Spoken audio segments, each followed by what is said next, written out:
woodchuck chuckers, it's Groundhog Day! Get up and check. He just sort of was bewildered the whole first day that repeated. And then the second day repeated, it was starting to freak him out because it felt like, gee, this might really be happening. And then the third day, total freak out. How do you stop this? How do I get out of this? Is anyone else experiencing this?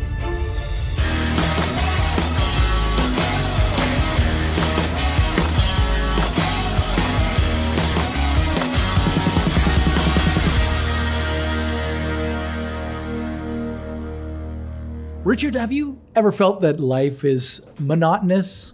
You know, the same sort of thing day after day after day after day? Kind of like Groundhog Day. Exactly like Groundhog Day. So I'm assuming you've seen the film. Well, not as many times as Phil Connors, Bill Murray's character, the cynical weatherman, wakes up in Punxsutawney, which is, I don't know, who knows, millions of times. But yes, double digits. Is that a spoiler yes, alert? If you haven't seen the movie, it's repetitive. That's kind of the point. You probably know that by now. But I mean, like a lot of people that saw the movie initially, it was just a comedy, right? Back then, it was a funny movie.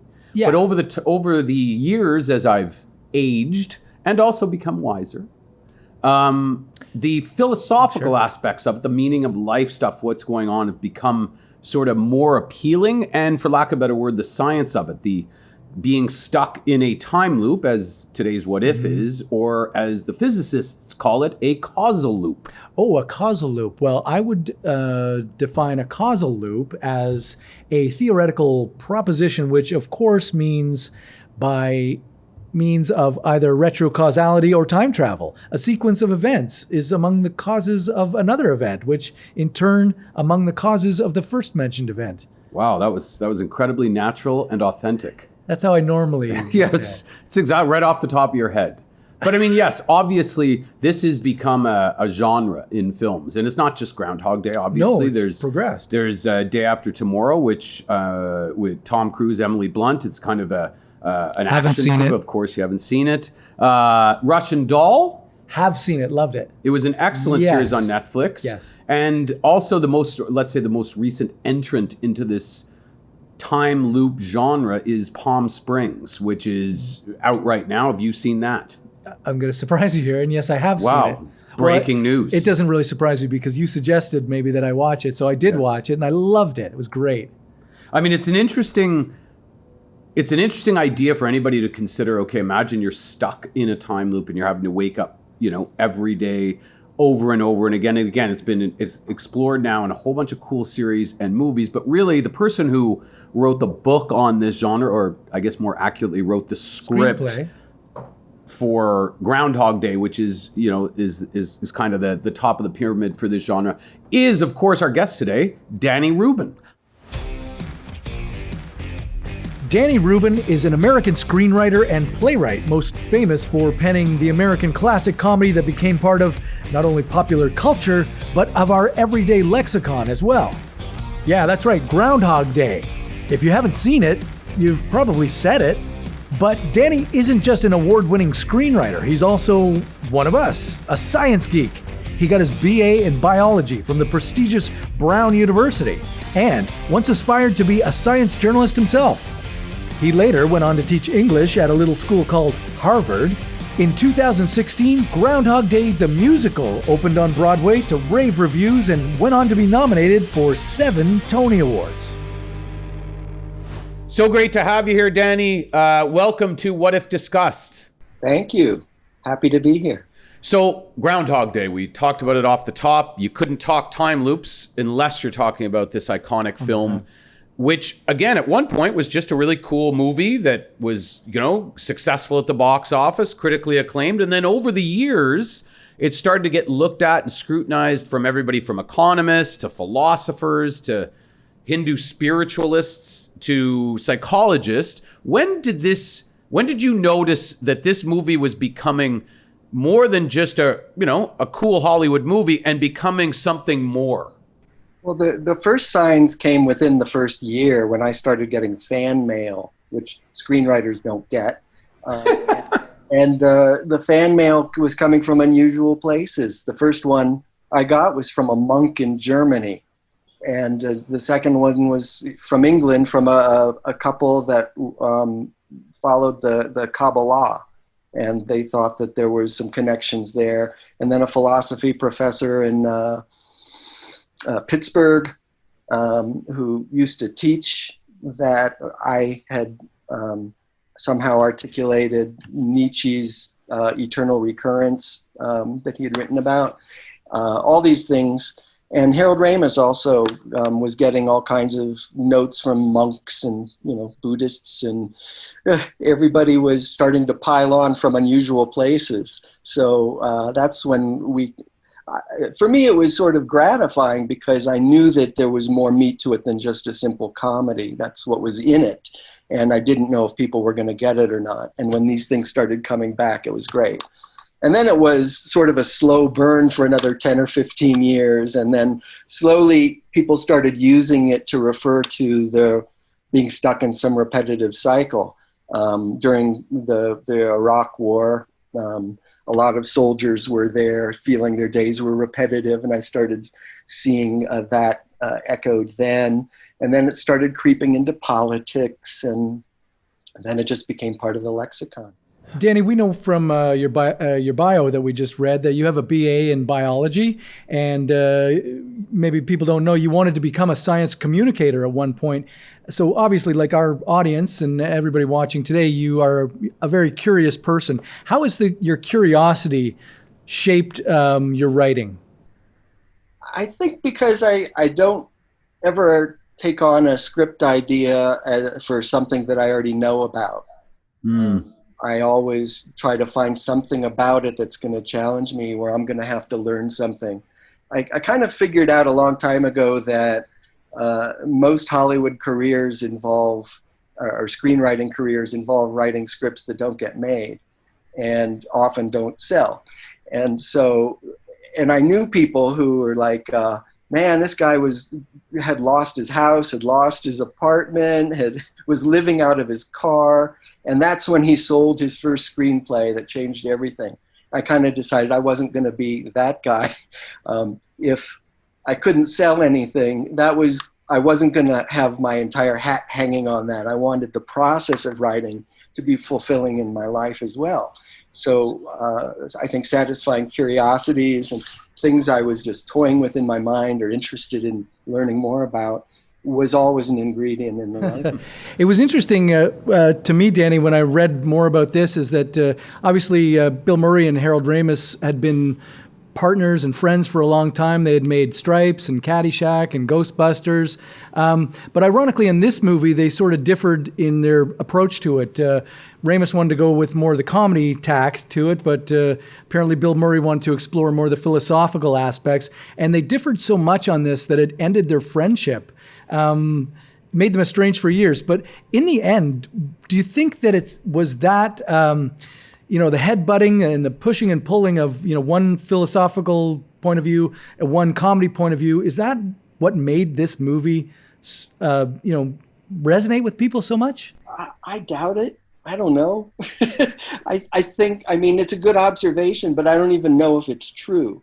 Do you think it could have gone one way or the other? Like if it was a full comedy, would it be as widely respected? Or if it was a philosophical exploration, would it be the movie that it ended up being? Kind of strikes the perfect balance. Yeah. Well, it does. And we were all sort of had skin in the game. And Harold, he wanted to do a smart, clever movie. And he saw that there was that potential within this concept. And he also...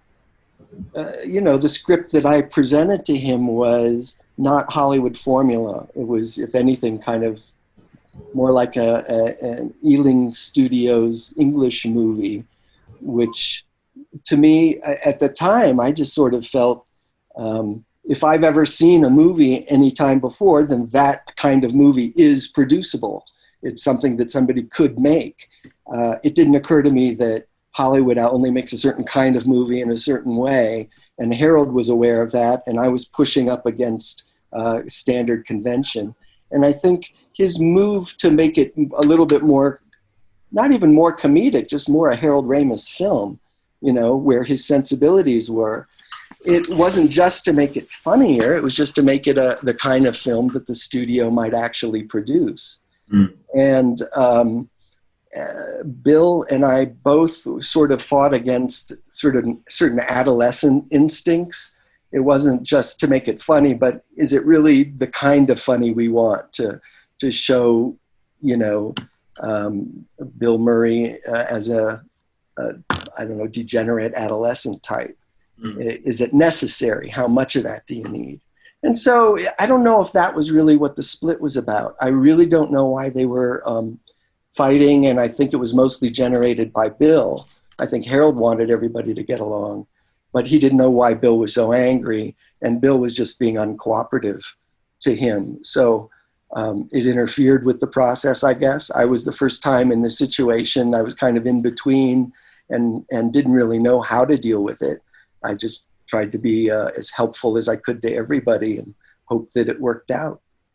And it's also interesting to me, anyways, that, the character, Phil Connors, like the initial part where he's resisting, right? Obviously, who wouldn't be resisting? You're waking up in the same day every day. You're going to freak out. You're going to whatever. Cut to then you're going to start trying to kill yourself. Whatever you're going to do to get out of this nightmare. But then at some point, he just kind of accepts it, right? And he starts to then even almost artistically try to create the perfect day. And he sort of has this transition. Is that part of what maybe if the philosophical undertones about life as an analogy that, don't resist, just accept, and you find joy, happiness? Is that fair to say? Well, it's fair. I don't know if it's limited by that. I swear I've heard from so many people whose experience of the movie is so different from each other in terms of the specific thing that they are able to drill in on. I set it up like an experiment without any expectations. I didn't know where it was going to go, but I thought what if a guy was stuck repeating the same day? And I just put myself in that situation. And I thought the first day it would just feel weird and disorienting, and we're all socialized to try and get along and not create upset. And so he just sort of was bewildered the whole first day that repeated. And then the second day repeated, it was starting to freak him out because it felt like, gee, this might really be happening. And then the third day, total freak out.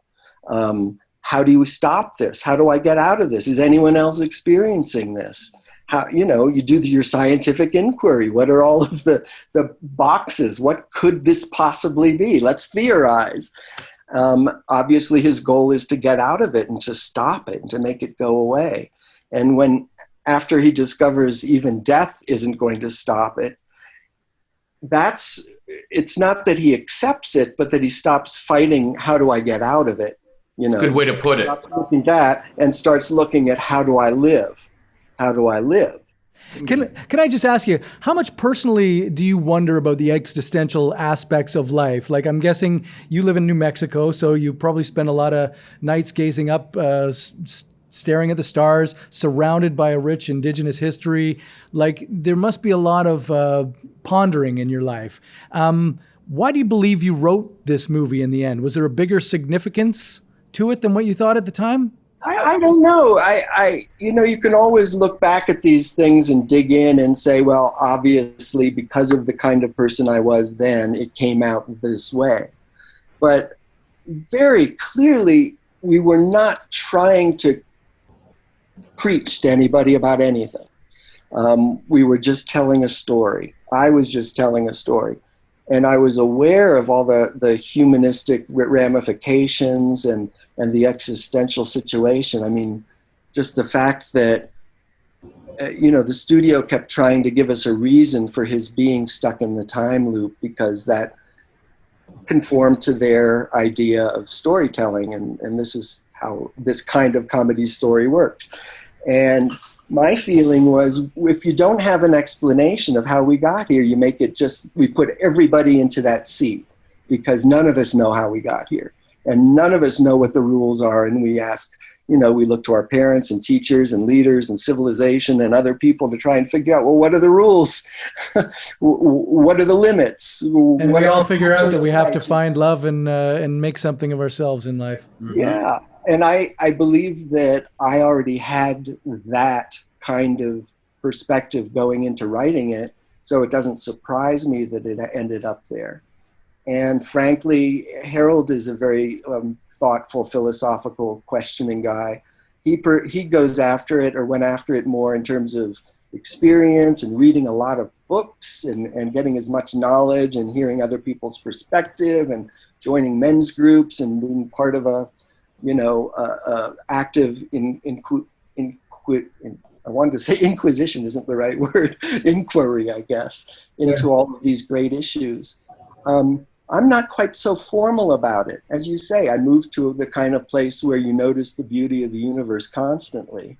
And the cultural diversity makes you wonder, okay, what are the limits? What do different people believe? What have other cultures adapted in ways of dealing with life? And one of the things that I think most people in Santa Fe have in common is the general appreciation for moment to moment of life and some thoughtfulness and a little bit less ambition. And it just is a slightly quieter and less anxious place from which to explore whatever it is I'm thinking about. Yeah, sounds beautiful. Maybe we could all use getting stuck in a time loop to sort Santa of Fe, figure some of those things out. And certainly, I'd take a week in Santa Fe now as well. But for Peter and I, it's been a real pleasure. We're massive fans of the movie. So thanks for giving us the opportunity to sort of wake up and Punxsutawney again, and again, one more time. And again. What is going on with you these days? I know that the musical, Groundhog Day, the musical, it was a massive hit and won tons of Tonys or nominated for Tonys. What are you up to these days, and where can we follow what you're doing? Oh, kind of you to ask. I'm not promoting myself in any big way, so there's no, I have a website I never visit, so I welcome anyone else to do that too. But I'm working on a stage play. If that ever comes up, you can look for it, but the world of theater is closed for the time being, so, don't hold your breath. In the meantime, I'm a songwriter. I write a lot of songs, mostly for my amusement and for that of my friends, but I'm starting to reach into the community a little bit more, and maybe you'll hear some of that at some point. Well, thanks for asking. I'm always working on movie and television series ideas. Maybe something will pop up someday. Perfect. Great to hear from you, Danny. Thanks for joining us today. Appreciate it. And I appreciate you guys. Enjoy. Super cool getting to talk to Danny Rubin. Groundhog Day is one of my favorite movies, and you've seen it got to be a top 10 movie. I've seen it 1,000 times. Yes. Yeah. And so if you have seen it a lot, you would remember that Bill Murray, obviously after waking up in Punxsutawney, a million times, he starts to get, disillusioned, suicidal, disheveled. Mm-hmm. Even he shows up, I think, to do the weather hit one day in his pajamas, unshaven. You know what he could have used? What could he have used, Richard? How about the lawnmower 3.0? How's that for a segue, That's Peter? That's great. It's from Manscaped, who's our sponsor today.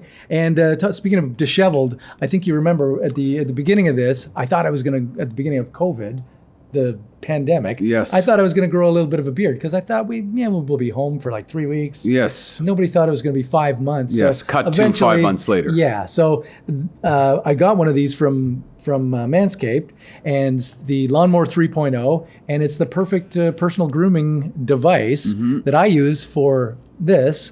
It's got a couple different settings on it. You can go number 2 or number 1. Well, relative to a couple of episodes ago where you were... Right, it was a little bit bushier. So this week I did the number 1. You can hear it going. I don't know if you can hear it. How's that on the skin?